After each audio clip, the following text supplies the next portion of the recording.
What? Nobody can tell the difference.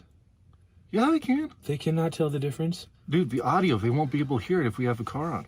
They are listening to like 15 things at once if they're listening to us. Last time, you made us film in like Sudanese temperatures, 132 degrees in the car. And couldn't turn the AC on. Today. Now we're in like Siberian temperatures. Like, I don't know if we're doing this as like honorary to the Ukraine or what, but man, I don't even own cold weather stuff. How'd you wear your daughter's hat? Well, dude, we got to talk about what's happening in Ukraine and the Russian invasion because no one is really talking about from a biblical perspective. So I thought it was important that we hop into the van and minivan. First of all, guys, to discuss it. Everybody knows that I have been a proponent of the minivan for as long as minivans have been around. Mm-hmm. I feel they've got a bad rap. I feel people are rude to them, and they don't think they can be cool. But Caleb, on the other hand, is taking it to the next level because Caleb's family is so not many, as his children have grown, that he now has what I affectionately call the Mormon van. That's right.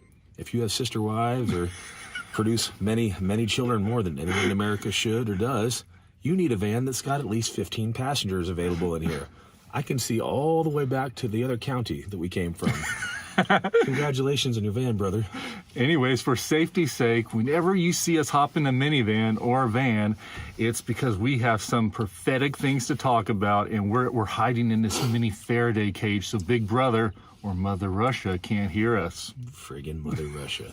They're always trying to listen to us anyway. You know, we were just banned for our Mark of the Beast episode on one of these social media platforms, so hopefully this video won't get banned. But guys, Ukraine, this invasion, yeah, the whole media is talking about it, but I think it has some spiritual and prophetic implications that we need to discuss. Yes, Josh? How on earth are you going to discuss this invasion with that hat on? Exactly what side are you on, bro? Oh, hold on. Drop the ear. There we go. There we go. Yeah, and I'm the Alaskan Bushman. That was real bad. Continue, please, prophetically speaking. Let's talk about Ukraine. Ukraine seceded from the Soviet Union in 1991. Now, when they seceded, they had a third of Russia's nuclear weapons. We're talking 1,900 nukes. They're on the border of Europe.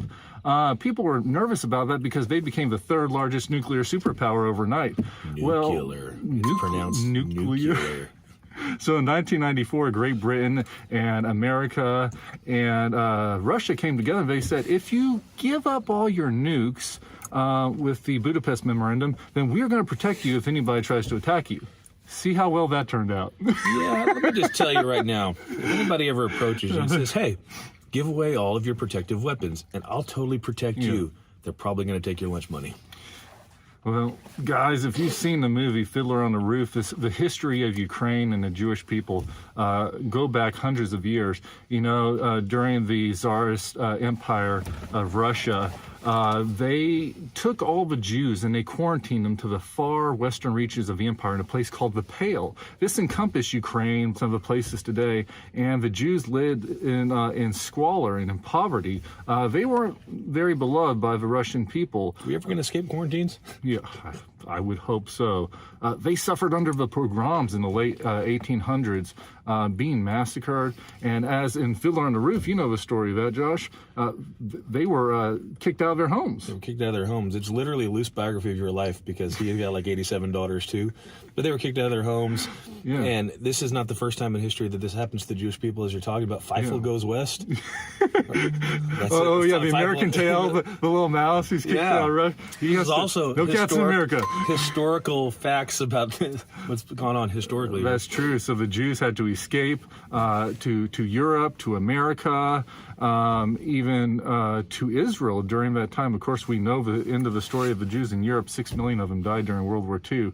And that was a catalyst, Josh, for the Jews to return to the land of Israel. Spiritually speaking, we know Ezekiel chapter 36, God prophesies that the Jews that were scattered in the diaspora will return to the land of Israel in the last days, if you will, actually.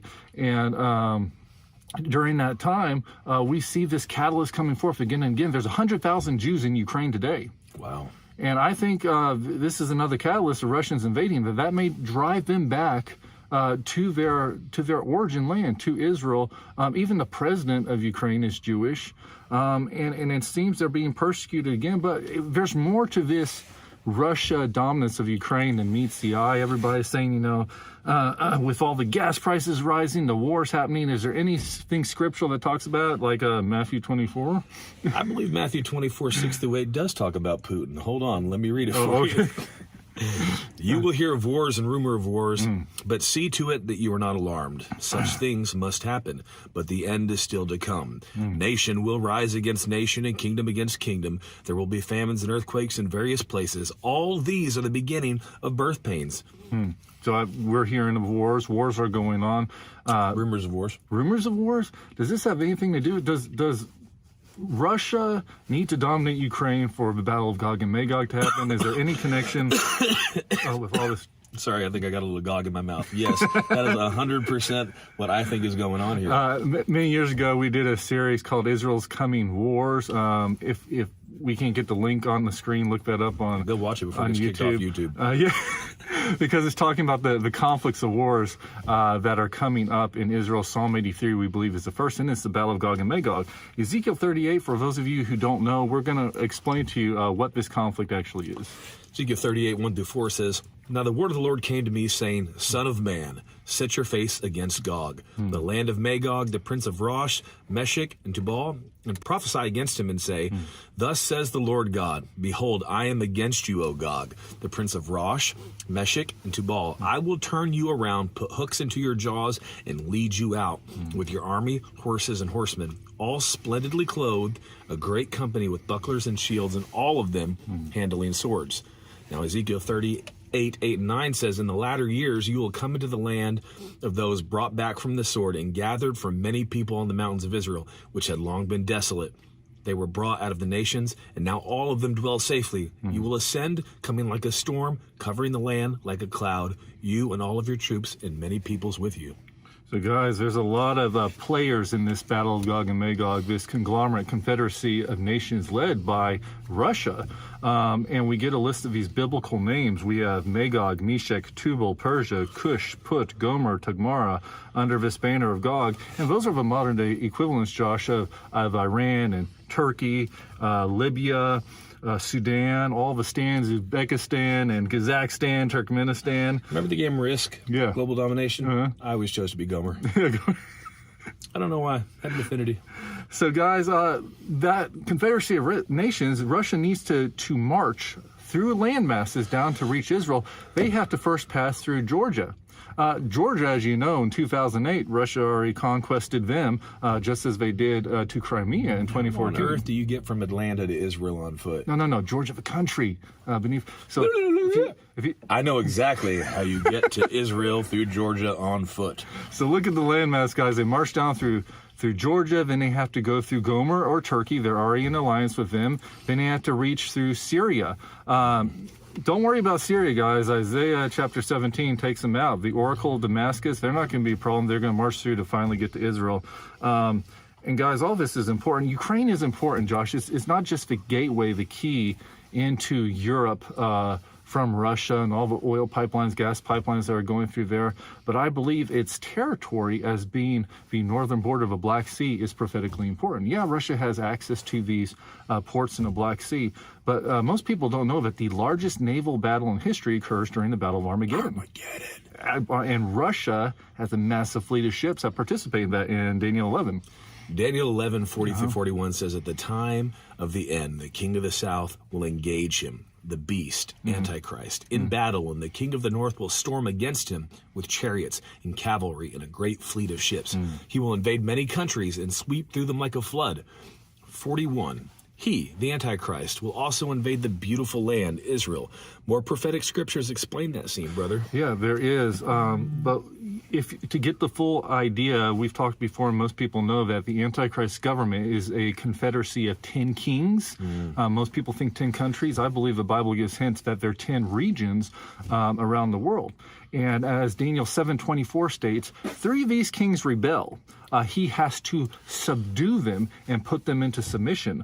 To wonder what those territories are is very important. The territory of the south, as it says in the king of the south in Daniel 11:43, as in the south of Israel, is Egypt, Libya, and Cush. The beast actually goes to invade them, to take their resources, to subdue them, because they go to war against them, as as we just read. And the kings to the east, as according to Revelation 9:16, 200 million man army. That's a big army. And they don't like the beast. They're being led by a different source of demons, these fallen Benai Elohim. And then we have what's referred to as the king of the north. That of the three kings is the Russian territory. Yes, in the Battle of Gog and Magog, we know only 1/6 of them survived, but it's still a massive enough force to join the Battle of Armageddon in the end. Daniel 11:44-45 states that they're going to come against the beast when he's in Jerusalem. Yes, they will. But reports from the east and north will alarm him, the Antichrist, and he will set on a great rage to destroy and annihilate many. He will pitch his royal tents between the seas at the beautiful holy mountain. So the beast will have the head off attacks from 4 corners of Israel. Okay. From the Mediterranean Sea, Yeah. he will fight a fleet of Russian ships, I think. Exactly. So this fleet from the north that talks about, we've previously read, the only way to get to Israel is through the Black Sea, guys. Oh, that's so weird. The only way to get to Israel is through the Sea of Blackness that just so happens to be touching. Istanbul, Turkey, goes to go through Turkey, this tiny little channel, then it gets to the Mediterranean Sea. He thinks Russia has foul intent at heart. And the Black Sea borders Ukraine to the north. So yes, you are right, Josh, that is important. But Ukraine, as we already said, is the gateway into Europe. They have already made deals to have gas pipelines, oil pipelines to go through. If you can look visually, we may show a map that shows all the pipelines of oil and gas that are going from Russia into Europe right now. And I think this goes into the play of Gog and Magog, his motivation to invade tiny little Israel and steal its resources. We read about that in Ezekiel 38. Ezekiel 38, 10-13. Thus says the Lord God, on that day it shall come to pass that thoughts will arise in your mind, and you will make an evil plan. You will say, I will go up against a land of unwalled villages. I will go to peaceful people who dwell safely, all of them dwelling without walls and having neither bars nor gates, to take plunder and to take booty, to stretch out your hand against the waste places that are again inhabited, and against a people gathered from the nations who will have acquired livestock and goods, who dwell in the midst of the land. So guys, Israel's already prosperous right now, but why would big Russia be threatened by tiny little Israel when they... Why is anybody threatened by tiny little Israel? Okay, that's true. That's true. Guys, Russia supplies 40% of the natural gas to the European Union, 30% of oil to the European Union. All these pipelines, we've heard about the Nord Stream 2 pipeline in the news a lot lately. That was going directly over the seas from Russia into Germany. They have since said, oh, since you're invading Ukraine, we stopped that. They don't want that to happen. But Europe is in a energy crisis right now. This is very important to this whole story. The weirdest thing, Yeah. they wanted to be really focused on being environmentalism. Oh, that's true. Yeah. And being healthy with Save that the for world. our world. But apparently they don't get enough sunlight to go ahead and Or fuel, or wind to go ahead and make all of those really healthy forms of energy.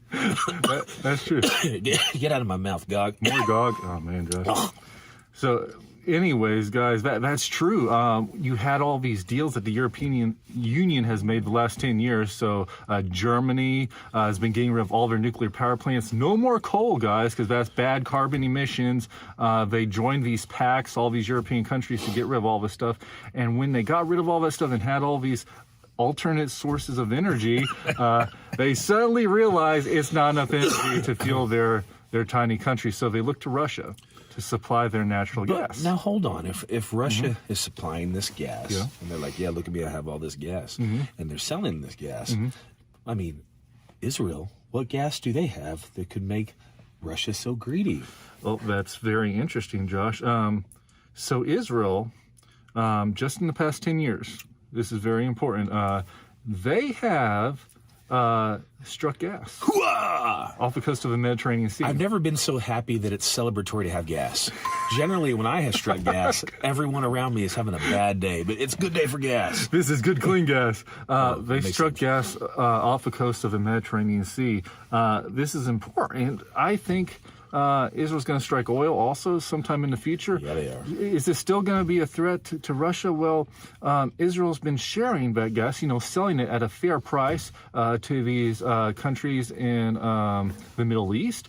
and they devised a plan that they were going to make a pipeline called the East Med pipeline that was going to go to Cyprus and then to Greece to supply the southeast of Europe. Now, it's very important to realize that currently Russia does not supply Southeast European countries. They had a plan called the Tesla pipeline. They were building through Turkey to reach Greece. Does this themselves. gas get to the source at 0 to 60 in like 2 seconds because it's a Tesla pipeline? I have no idea. It's made of straight batteries that you plug in at your house. Anyways, this was an immediate threat when Russia heard about this, when Turkey heard about this. They sent warships and surrounded Cyprus. This was a few years ago. America, we said, okay, we're going to support Israel. We're going to support your pipeline. And then suddenly a new administration comes in, and as of January 22nd, they said, no, we don't support you. No, we don't anymore. Oh, that's so weird. Everybody keeps telling me how man is innately good, and then yet somehow, every time a situation to be greedy, buttholish, or we go back on your word happens, everybody does it. Josh, I think this whole energy crisis and all the financial issues our economy is happening today is prophetic. It's in the Bible. Not just Europe is a slave to Russia and their power, but we as Americans, we're facing energy crisis, rising gas prices, inflation levels soaring. We're in massive debt. We are basically any moment China could snap their fingers and call in that debt, and we could be back to the Stone Age. We could be in a Great Depression, and we see these worldwide catalyst for getting into that Great Depression. That's spoken about in Revelation, a worldwide depression during the reign of the beast. It's weird. I didn't take a ton of economics classes in college, but I didn't know that being trillions of dollars in debt to your great enemy, who will one day have a 200 million man army and hate your guts, is a good idea. Yeah, just like we're in debt to. We were trying to be energy independent so that we had our own coal. We have clean coal plants, clean nuclear, and we're drilling our own gas and making new pipelines, and then suddenly that's all shut off. And now we are dependent on Saudi Arabia, who also says we have a great Satan and wants to wipe us out. When we don't need to be. We have all of the resources here we need. That's right. And be yet self-sufficient. We completely make ourselves dependent upon people who can't stand us. Anyways, Revelation 6:5-6 explains this depression. When the Lamb opened the third seal, I heard the third living creature say, "Come." I looked, and there before me was a black horse. Its rider was holding a pair of scales in his hand. Then I heard what sounded like a voice among the four living creatures saying, 2 pounds of wheat for a day's wages and 6 pounds of barley for a day's wages, and do not damage the oil and the wine. So we're already heading toward that, guys. This means that the majority of the world's in poverty, but the wealthy leaders, they don't have problems getting food, just like in communism, socialism, these forms of government where the corrupt leaders had much, and they said everybody has to have equal. If you're under us, they were equal in abject poverty, but Quality. That's right. That's real good. But once again, Russia will be threatened because their largest export, 60% is oil and gas, Josh. That's their whole economy right there. And they have the third largest supply of oil and gas in the world right now. We call it a threat, and yet they're not really threatened. They're just like, I don't want anybody else to ever make any money off this. It's like the mafia. I'm going to preemptively just go ahead and murder anybody who might ever sell gas. It's like the mafia trying to own different territories of the world, because through supplying these financial resources to people, then they own power over those countries, like we just explained. So, Josh, who is Gog? People are saying Gog is Putin, They got the stupidest name ever. Sorry, Putin. Prince Gog that we read about in Ezekiel 38. Who is Gog? Is he a person? Is it a country? I believe, Josh, that Gog... You need that character in Lord of the Rings that was like... No. For the most part, I think... Well, Smaug. I think Gog is really a demon, a principality, a ruler of the darkness over his world, or a spiritual wickedness in high places. It holds dominion over the territory of Russia. If you think about this, that would make Gog like one of the oldest living demons on this planet. That's right. Which would explain why he's got such a big territory, why he's such a butthead, because old landowners get real buttheadish. Yeah, they don't want to give up their land. They're like, there's them dang kids throwing frisbees and making Israel on my land. They don't like it. And why do I think this? Daniel chapter 10, Daniel's praying to God for a message, for intervention. He prays for 21 days until a divine messenger, who I believe is a theophany of Jesus, shows up, and he gives a very interesting message to Daniel in verse 12 through 13. It says, "Then he, this heavenly messenger, said to me, 'Do not fear, Daniel, For from the first day that you set your heart to understand and to humble yourself before God, your words were heard. And I have come because of your words. But the prince of the kingdom of Persia withstood me 21 days, and behold, Michael, one of the chief princes, came to help me. For I had been left alone with the kings of Persia. Yeah. So those kings and princes they're talking about, Josh, they're not of an earthly variety. They're of a spiritual variety. Which is crazy to think that if it was the theophany of Jesus, that he would have any trouble getting through that. That's true, because that was during a time where Satan was the god of that world, Right. and Yeshua Jesus had not taken dominion over. So he needed another prince who held territory. Since Daniel was a Jew, he called Michael the prince of the Jewish people, the good princes, the angelic princes, to aid him in his conquest. Later on in that chapter, he says, guess what? The prince of Greece is coming. Prophetically, that meant that when Alexander the Great would come and conquest Persia, that there was actually a demon spirit behind that, the prince of Greece, that would then dethrone the prince of Persia. He would not be happy about that, I'm sure. But that's why in Ezekiel 38, I think Gog is a prince of that region. Yeah, he could also represent a human figure, Josh, but Ephesians 6:12 also states that in the spirit world, the second heaven, which we talked about, has those different levels of power. Right. And they like territories, places where blood is spilled, places where they have thrones and rulership. And that's why you've read Ezekiel 28, we've talked about a lot recently, when it describes Lucifer, and it describes him in the king of Tyre. It's a prophetic judgment against the king of Tyre, but then it talks about, oh, you were on the mountain of Eden, you were in the garden of God, you were covered in gold and precious stones. How could that be the king of Tyre, Josh? It's because prophetically... Hold on. I've heard of this man before. When that king of Tyre submitted to that spirit of rebellion and pride, he carried that spirit of Satan on him. And thus the prophecy, God didn't have a prophecy, was true to declare judgment on the king of Tyre and Satan at the same time. Same thing we get in Isaiah chapter 14. It's talking about the king of Babylon, which I believe represents Nebuchadnezzar, who had the spirit of the Antichrist. And God calls him out by name, Lucifer.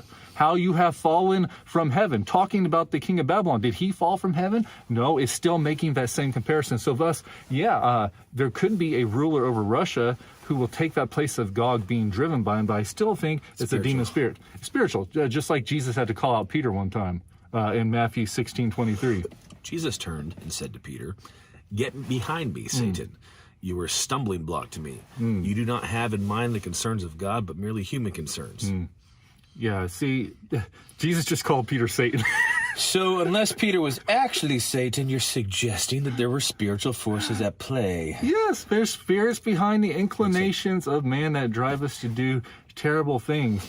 We were raised by our mother. She taught us, if we were functioning under rebellion or disobedience or something, she would rebuke the spirit on us and then tell us to repent to the Lord and to resist that spirit ourselves. Be honest, if you're at the playground and you've done something wrong and your mother in front of everybody begins rebuking spirits of rebellion off of you, the other kids think that you're super cool. That's right.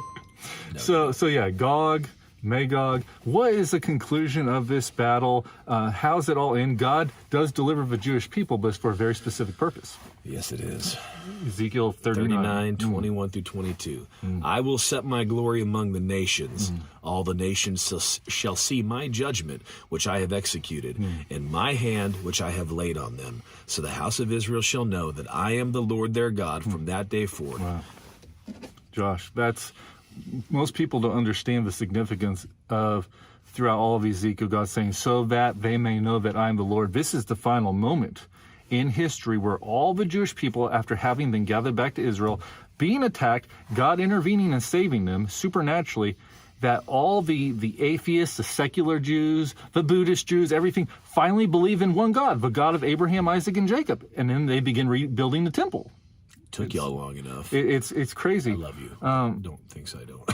But guys, this is sad because right now, not all the Jews, we want all the Jews, yes, to believe in the God of Abraham, Isaac, and Jacob, but we want them to believe in Yeshua as their Messiah. We do. And though we've talked a lot and we've made a lot of jokes about Russia and different stuff, Russia's not the enemy. He is not the enemy. Just like in any battle throughout history, it's not the man that's the enemy, it's the spirits behind the man. You're right. It's the deceptions that's causing these people to choose these spiritual forces. And so what we're saying is that, guys, we have to fight a spiritual war because because that's what it is. Now, yes, right now, there is a physical battle going on, and Ukraine is fighting for their life against this battle. And so we have to pray. We have to fight in the spiritual realm even more so than we would typically do, because we know that that battle is what will turn the tide in the physical battle. Yes. And so instead of just waving a banner of hate against Putin, or against Russia, or against whoever is giving into it, we need to take authority over those strongholds, over those spirits, over those Gagi, Magagi, whoever they may be, teriyaki. Get them, pray against them, because at the name of Jesus, at the name of Yeshua, everyone has to bow. That's right. That's right. That's amazing, Josh. And guys, thank you for joining us in this prophetic update that we're giving right now. I think I'm going to have to turn on the car so that Josh doesn't get a cold. I can't feel my nipples. I would like to say that I could, but I can't. And I've never worn this much fuchsia at once. But I don't know why you don't like this van, Josh. I mean, I love your van. I love your van when it's climate controlled. See, people have midlife crises. They get sports cars. I get the full-size 12-seater passenger van. This is my home. Why reduce your seats when you're in peril, but add to them so that you can take everybody. We love you guys. Thank you. I think that might be Magog, actually. Join us next time. It tastes spicy. Join us next time. Gotta turn on this car. Heat on. Come on. This is cool.